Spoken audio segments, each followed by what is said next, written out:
नमस्कार दर्शकों, मैं हूं भगवती प्रसाद पुरोहित एडवोकेट और आप देख रहे हैं यूट्यूब का कानूनी ज्ञान चैनल।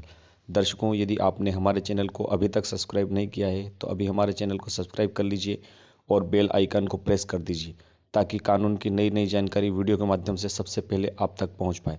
तो आइए वीडियो को शुरू करते हैं। दर्शकों, आज का जो विषय है वह है खेत का रास्ता रोकने पर आवेदन कैसे बनवाएं और कौन कौन से दस्तावेज उसके साथ में संलग्न पेश करें।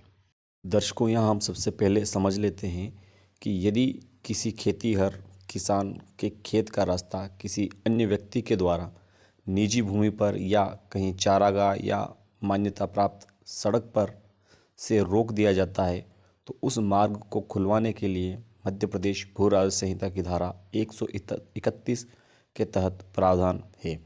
मेरे द्वारा पूर्व में धारा 131 के बारे में एक वीडियो बनाया गया है। आप मेरे उस वीडियो को भी देखकर विस्तृत से जानकारी प्राप्त कर सकते हैं, क्योंकि यहाँ पर हम आवेदन बनाने के बारे में चर्चा करेंगे कि धारा 131 के तहत आवेदन किस प्रकार बनाया जाता है। यह नक्शा मेरे द्वारा केवल समझने के लिए बनाया गया है। धारा 131 का जो आवेदन पत्र रहता है, अर्थात रास्ता विवाद के लिए जो आवेदन पत्र बनाया जाता है, उसके साथ में इस प्रकार का नक्शा प्रस्तुत करना आवश्यक होता है।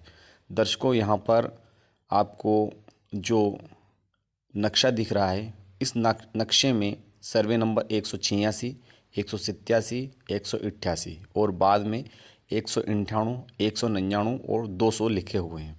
इसमें सर्वे नंबर 186 जो है वह आवेदक की भूमि है और सर्वे नंबर 198 जो है वह अनावेदक की भूमि है।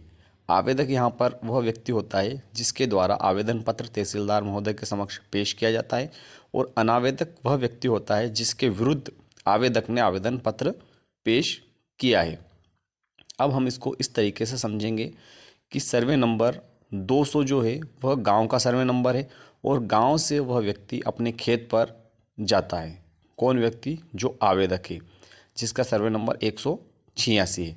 लेकिन उसके 186 सर्वे नंबर पर जाने के रास्ते को अनावेदक के द्वारा रोक दिया है। तो अब हम इसको इस तरीके से समझेंगे कि गांव जो सर्वे नंबर 200 में है, उस गांव की ओर से उत्तर में जो कि आवेदक की भूमि है, वहाँ पर रास्ता जाता है।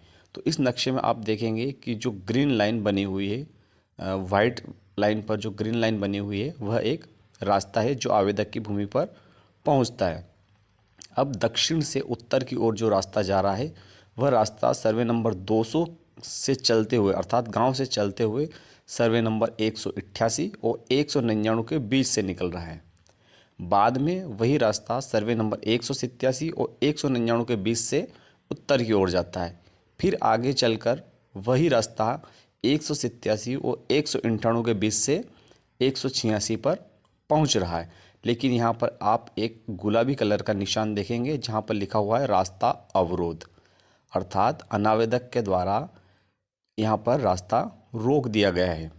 आवेदक की भूमि पर जो जाने का रास्ता था, उसको जो गुलाबी निशान है, यहाँ पर उसको खाई खोद कर या किसी तरह से पत्थर डालकर या उसको हाँक कर उसको रोक दिया है। अब आप देखेंगे कि यदि इस सेड़े पर से या मेड़ पर से जो रास्ता निकल रहा था आवेदक का, उसको अगर रोक दिया है तो आसपास में अन्य खेत है। अब आवेदक अपनी भूमि 186 पर नहीं पहुंच पा रहा है और इसके अलावा अन्य रास्ता उसकी भूमि पर जाने का नहीं है। तो ऐसी स्थिति में आवेदक किस प्रकार से आवेदन बनाएगा और तहसीलदार महोदय को पेश करेगा, तो बस उसकी हम अब आगे चर्चा कर रहे हैं। आवेदन पत्र जो धारा 131 के तहत पेश होता है, वह तहसीलदार महोदय के समक्ष भी पेश किया जा सकता है और नायब तहसीलदार महोदय के समक्ष भी पेश किया जा सकता है। तो जब यदि आवेदक एक व्यक्ति है तो एक व्यक्ति के नाम से आवेदन लगाएं और यदि आवेदक दो व्यक्ति है तो दो व्यक्ति के नाम से भी हम आवेदन पत्र पेश कर सकते हैं। तो हम इस बात को कैसे डिसाइड करेंगे कि आवेदक एक है या आवेदक दो है? तो जितने लोगों के नाम पर भूमि है उतने लोगों को हम आवेदक बना सकते हैं और जितने लोगों ने हमारा रास्ता अवरुद्ध किया है उतने लोगों को हम अनावेदक बनाएंगे। तो सबसे पहले हम जो लिखेंगे उसमें नाम लिखेंगे आवेदक का। सबसे पहले जैसे लिखा है कि माननीय न्यायालय श्रीमान तहसीलदार महोदय, तहसील, फिर उस तहसील का नाम लिखना है, फिर उस जिले का नाम लिखना है और फिर जैसे मध्य प्रदेश लिखना है, फिर प्रकरण क्रमांक लिखना है, फिर बटा 2020, 21, 22 या जो भी है उसका हमें यहाँ पर विवरण देना है। उसके बाद में हम लिखेंगे नाम, तो नाम की जगह हम लिखेंगे आवेदक का नाम, फिर पिता का नाम अर्थात यहाँ पर जो आवेदक है उसके पिता का नाम हमें लिखना है, फिर उस आवेदक की उम्र लिखनी है, फिर उस आवेदक का व्यवसाय लिखना है, फिर उसका पूरा पता हमें लिखना है, फिर उसके बाद में विरुद्ध लिखना है, फिर उसके पश्चात हमें अनावेदक गण के नाम उसी प्रकार लिखना है जैसे हमने आवेदक के नाम लिखे हैं। फिर उसके पश्चात हमें लिखना है आवेदन पत्र अंतर्गत धारा 131 मध्य प्रदेश भू राजस्व संहिता।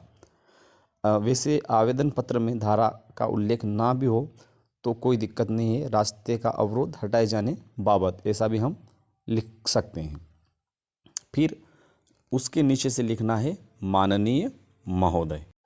अब हम आगे आवेदन पत्र को इस प्रकार से लिखेंगे कि आवेदक की ओर से आवेदन पत्र प्रस्तुत कर निवेदन है कि यदि आवेदक एक है तो आवेदक की ओर से लिखेंगे, और आवेदक एक से अधिक है तो ऐसे लिखेंगे कि आवेदक गण की ओर से आवेदन पत्र प्रस्तुत कर निवेदन है कि, फिर नंबर 1 लिखेंगे और लिखेंगे आवेदक के स्वामित्व स्वत्व एवं आधिपत्य का एक कृषि भूमि खाता, और यदि आवेदक एक से अधिक है तो उसको इस प्रकार लिखेंगे कि आवेदक गण के स्वामित्व स्वत्व एवं आधिपत्य का एक शामलाती कृषि भूमि खाता, ग्राम जिस भी ग्राम में है उस ग्राम का नाम लिखेंगे, फिर उसकी तहसील लिखेंगे, फिर उसका जिला लिखेंगे, फिर उसके आगे लिखेंगे में स्थित होकर उक्त खाते में सर्वे क्रमांक, कहीं पर सर्वे क्रमांक भी बोला जाता है, कहीं पर खसरा क्रमांक भी बोला जाता है, तो उस खाते में स्थित सभी खसरा क्रमांक का वर्णन हमें यहाँ पर एक एक करके क्रमशः लिखना है। फिर उसके बाद में रकबा क्रमशः सभी का रकबा अर्थात उसका क्षेत्रफल अलग अलग हमें लिखना है। उसके बाद में लिखना है हेक्टेयर की भूमि स्थित है। उसके पश्चात हमें लिखना है पेरा नंबर 2, आवेदक के उपरोक्त खाते में यदि आवेदक एक से अधिक है तो आवेदक गण के उपरोक्त खाते में स्थित सर्वे क्रमांक 186, यहाँ पर मैंने उदाहरण के लिए 186 लिखा है, जैसा कि उदाहरण के रूप में हमने नक्शे में समझा था, तो उसी रूप में हमने यहाँ पर उदाहरण के रूप में सर्वे क्रमांक 186 अर्थात खसरा क्रमांक 186 लिखा है। रकबा उसका फिर रकबा अर्थात क्षेत्रफल लिखना है।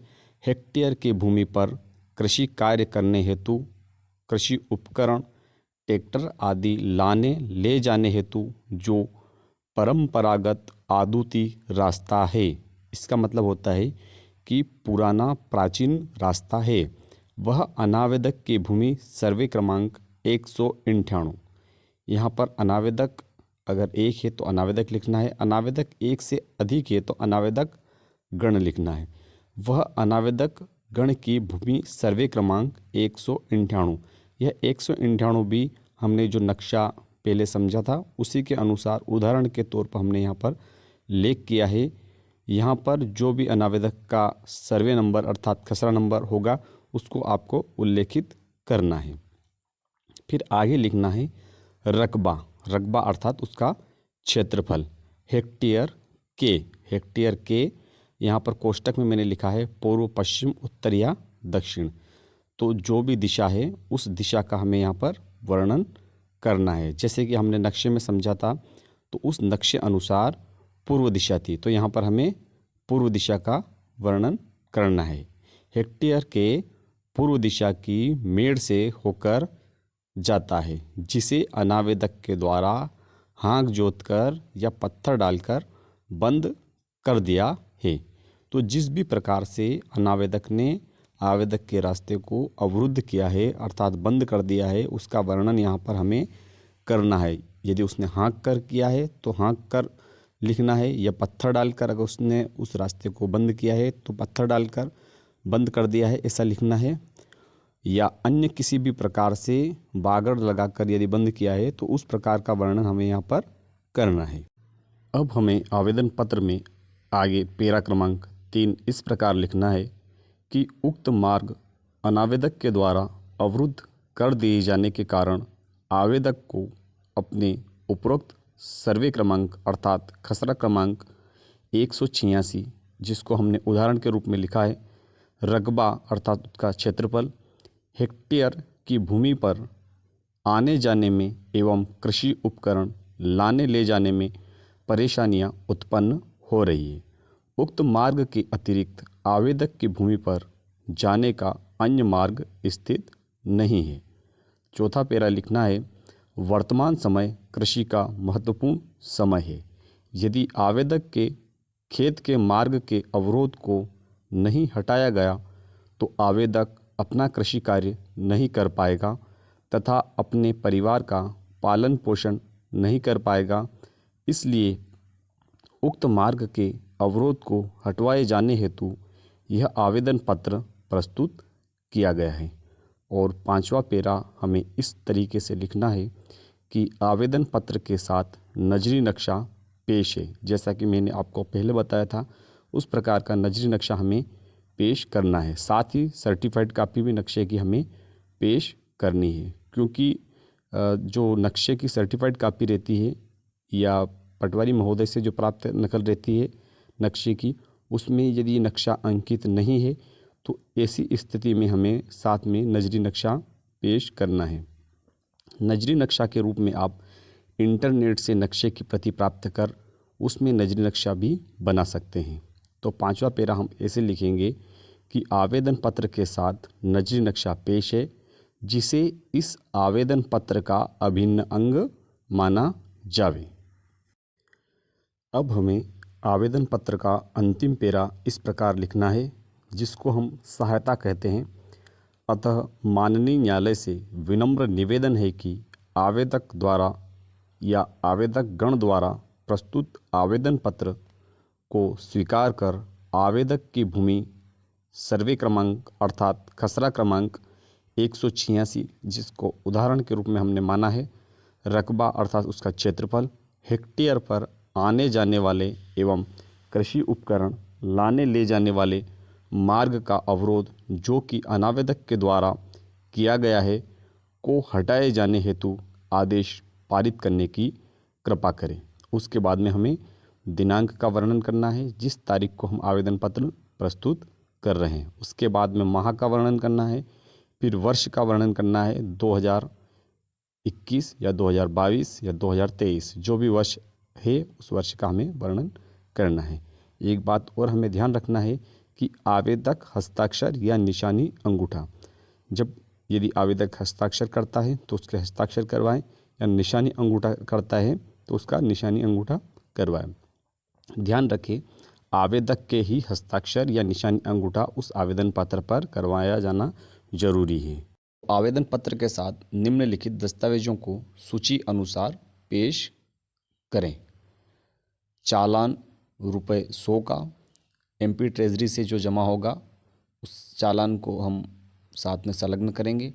दूसरा जो है, आवेदक के जिस खेत का रास्ता बंद किया गया है उसके खसरे या खाते की या दोनों की, अर्थात खसरे और खाते की दोनों की प्रमाणित प्रतिलिपि वर्तमान।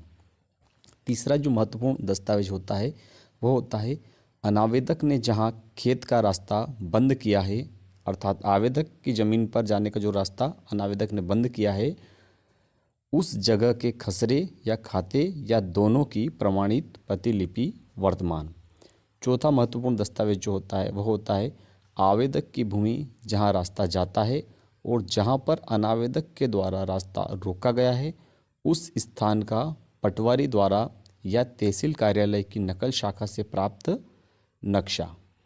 और पांचवा जो रहता है वह दस्तावेज है नजरी नक्शा। जैसा कि मैंने वीडियो के प्रारंभ में ही बताया था कि नजरी नक्शा हमें साथ में पेश करना पड़ता है, क्योंकि जो तहसील कार्यालय से या पटवारी महोदय से जो नक्शा प्राप्त होता है उसमें कई बार रास्ते का वर्णन नहीं होता है, इसलिए नजरी नक्शे के माध्यम से आसानी से रास्ता समझा जा सकता है।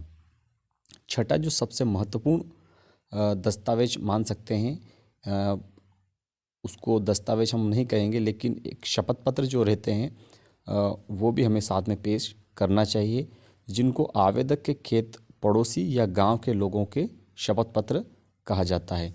उन शपथ पत्रों में हमें इस बात का उल्लेख करना है और इस बात की पुष्टि करवानी है कि जो आवेदक है उसके खेत पर जाने वाले रास्ते को अनावेदक के द्वारा रोक दिया गया है और उस रास्ते के अतिरिक्त आवेदक की कृषि भूमि पर पहुंचने का अन्य मार्ग नहीं है। इस बात का उल्लेख हमें आवेदक के खेत पड़ोसी या गांव के लोगों के द्वारा शपथ पत्र के माध्यम से पुष्टि करवानी है। विधि की नई जानकारी के साथ फिर मिलते हैं अगले वीडियो में। तब तक के लिए जय हिंद, जय भारत।